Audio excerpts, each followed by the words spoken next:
Hello, everybody, and welcome to the Ice-Burgh Recap, your home for Pittsburgh Penguins game recaps and analysis. You can find us on YouTube at Inside the Penguins or anywhere you get your podcast from. Carolina Hurricanes 4, Pittsburgh Penguins 2, back-to-back losses in the Metropolitan Division for the Pittsburgh Penguins, and they looked pretty identical to the way that the Pens played against these two teams last season.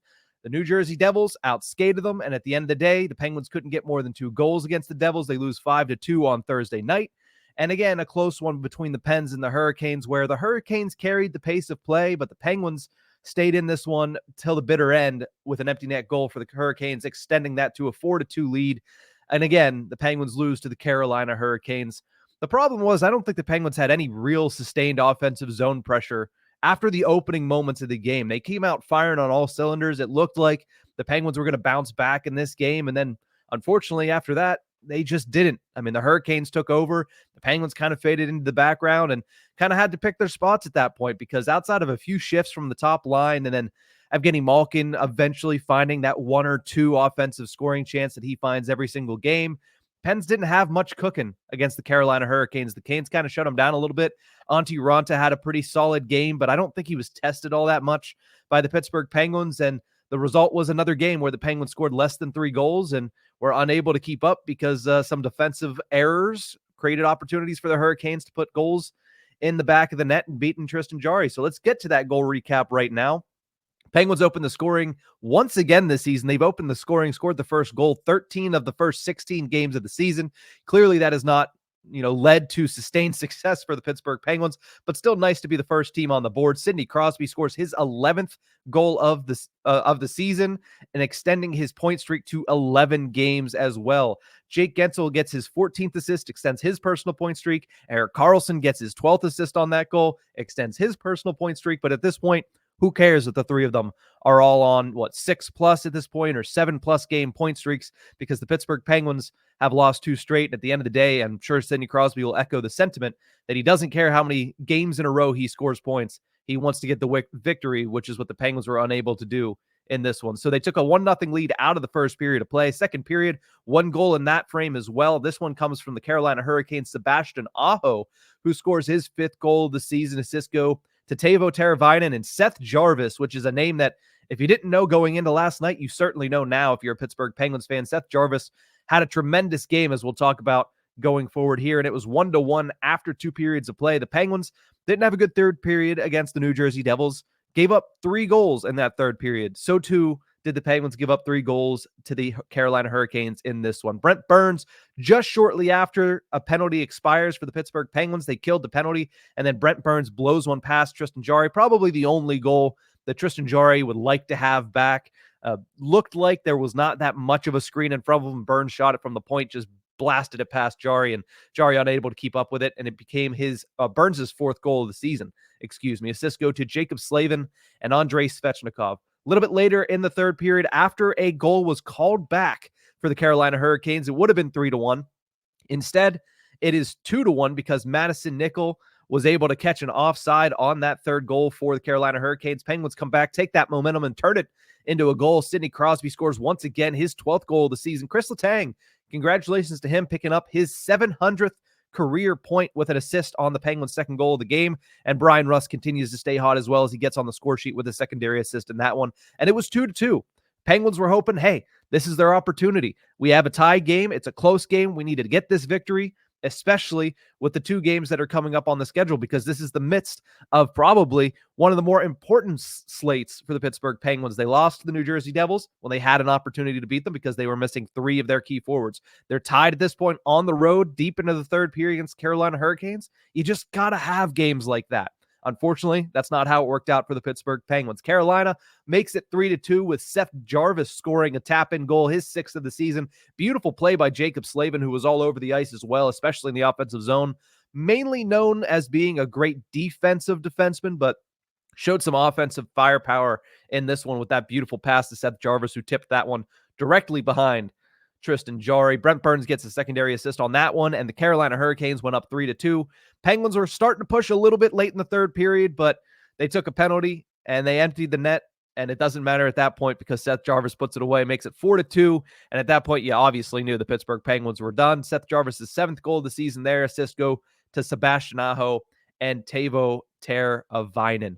4-2 is the final. The Pittsburgh Penguins are unable to pick up a victory, or unable to turn the tide after a bad loss to the New Jersey Devils on home ice. I thought they performed a little bit better in this one, but again, not enough to get it done against the class of the Metropolitan Division, an area in which Kyle Dubas headlined early in his tenure with the Pittsburgh Penguins. He said that the Penguins need to be better against their division, particularly against the top teams in their division. And they didn't beat the Hurricanes last season. They didn't beat the Devils last season. And now they have 2 losses against those 2 teams in back-to-back performances here in November. 3 stars of the game in this one. It's going to be a little bit different.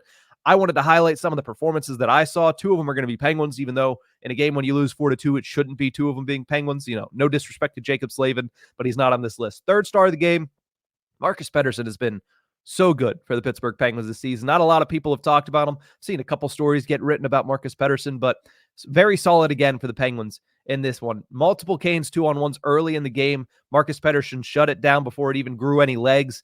He's been phenomenal this season. And I know a lot of people are saying, hey, Erik Karlsson has been really good for the Pittsburgh Penguins. And I'm not disputing that fact. Offensively, you cannot deny how good Erik Karlsson is. Defensively, much better than we all expected, much better than I certainly expected, and much better than his reputation shows. But there are a lot of defensive deficiencies at points still. And when that happens, it's been helped that Marcus Pettersson has been there to cover for him and to make the defensive play. So a good job again by Marcus Pettersson in this game. There were a couple opportunities early where Karlsson got sucked in, and the only player back was Marcus Pettersson. At this point, if there's a 2-on-1, the one defender you want back right now is Marcus Pettersson. Letang's had a pretty good season. There have been a couple nice plays by Ryan Shea, but on a consistent basis, Marcus Pettersson makes those plays. So definitely wanted to give him some of his flowers because he's been having a really good season up to this point as the best defensive defenseman on the Pittsburgh Penguins. 2nd star of this game.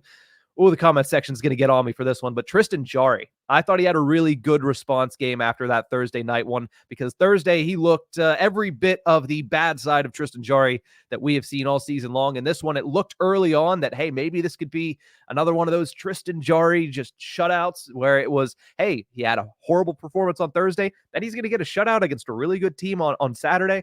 I didn't say that, of course, because I agree with the superstitions. You don't say the S word in the midst of when one of those is being built. But I thought Tristan Jarry overall performed really well. He kept the Penguins in it much longer than they should have been in that game last night.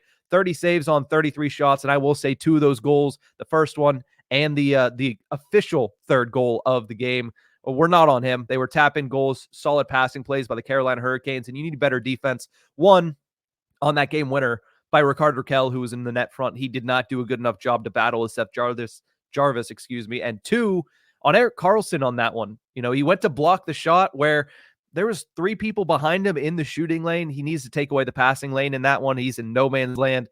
It's a mistake by Karlsson. It's one of those defensive deficiencies that I talked about a little bit ago. So I don't take that one on Tristan Jarry either. The Brent Burns one, like I mentioned, probably one he wanted to have back.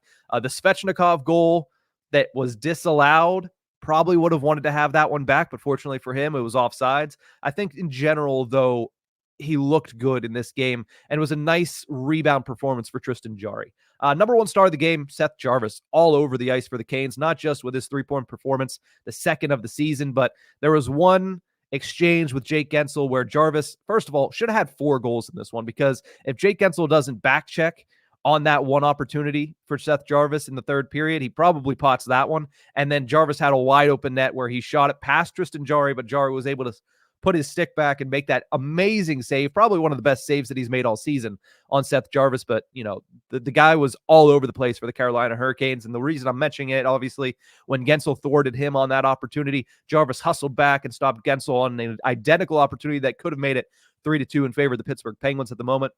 Solid play for him, solid game for him. And once again, somebody on the opposing team steps up big time in the 3rd period and takes the win away, or takes all points away from the Pittsburgh Penguins. Final thoughts in this one. A lot has been made about Rickard Rakell not scoring yet this season. He was bumped down in the lineup last night by Mike Sullivan, switched with Radim Zohorna of the 3rd line. Now, I don't want that to distract you from the fact that, while yes, rightfully so, he's gotten a lot of crap for his performance, the lack of scoring around the lineup is becoming a very big issue. Defensemen not named Erik Karlsson, and there have been 7 of them in the lineup this season, have a combined 1 goal. And that comes from Chris Letang. So Marcus Pettersson, no goals. Ryan Graves, no goals. Chad Ruhwedel, no goals. Ryan Shea, P.O. Joseph, John Ludwig. Here's the thing. You're not expecting them to score 20 goals in a season, but we're 16 games in now, and all of them are still at 0. That's an issue. You need to get goals every once in a while, once in a blue moon, from these different areas of the lineup. And the Pittsburgh Penguins, they're just not getting that.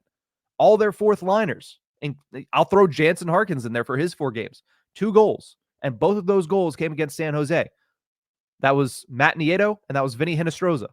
Both of those goals against San Jose. Not what you want to see. And again, might catch some flack for this in the comment section. Riley Smith started off hot.